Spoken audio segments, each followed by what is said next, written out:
Hello, murakaza neza kuri Kiza online. Hari abantu benshi bifuza gutangira gukora content cyane iyo bagitangira bibaza platform baheraho bakora content. TikTok, Instagram cyangwa se YouTube. Igisubizo cy'ibyo bibazo bibaza ugiye kugisubizwa muri iyi video.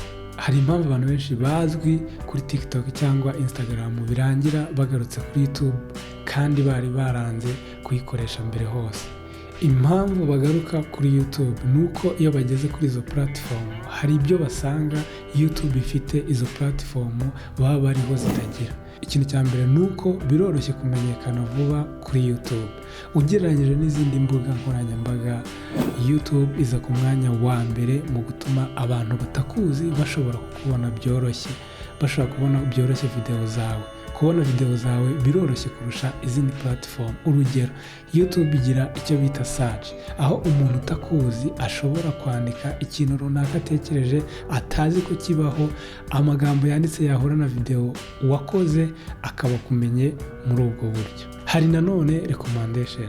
Uburyo bwa recommendation n'izindi mbuga nkoranyambaga zirabugira, aho ureba video noneho video iza gukurikira iyo platform ikaza kuyiguhitiramo ikaguha video isa niyo uri kureba.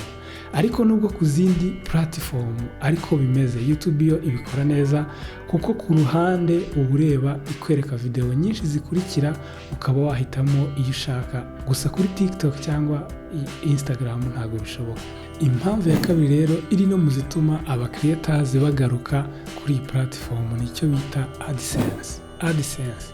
YouTube irishyura kandi neza abakora content kuri iyi platform. Bishyura buri muntu ku isi yose iyo yujuje ibisabwa rero ni ibiki. Hari video nakoze isobanura neza, wayireba hano hejuru. Instagram nayo yatangiye kwishyura, gusa yishyura abo muri Amerika, ariko naho ntibiragera ku rwego rwiza nk'uko YouTube ibikora. TikTok nayo ifite ibyo bita Creator Fund, ariko ntibikora neza nka CPM ya YouTube.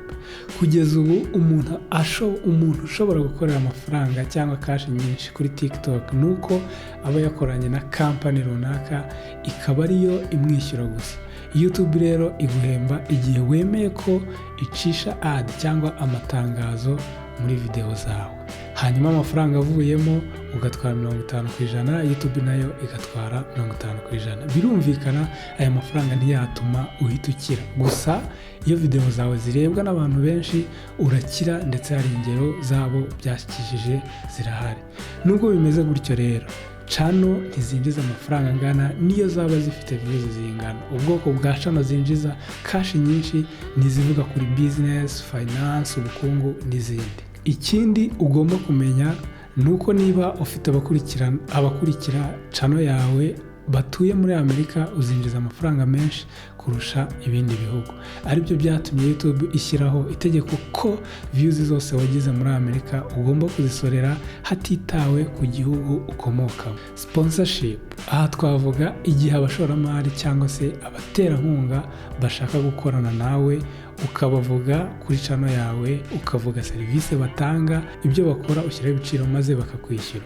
Aha kuri social media zose birashoboka, ariko kuri video za YouTube biba byiza kubera ko YouTube uba ufite amahirwe yo gukora video ndende kurusha ahandi. YouTube yatuma ugira aba followers benshi ku zindi mbuga nkoranyambaga. Video za YouTube ziba ari ndende, ushobora kuzikatamo uduce dutandukanye ukadushyira ku zindi mbuga nkoranyambaga, maze bigatuma ugira aba followers benshi. Wibuke ko intego iruta izindi y'izi mbuga nkoranyambaga ni ugutuma utava kuri platform yabo.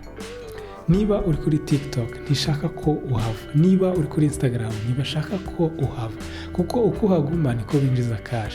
Izo rero ni impamvu zatuma ufungura YouTube channel igihe ugiye gutangira, aho guhera kuri TikTok cyangwa se kuri Instagram.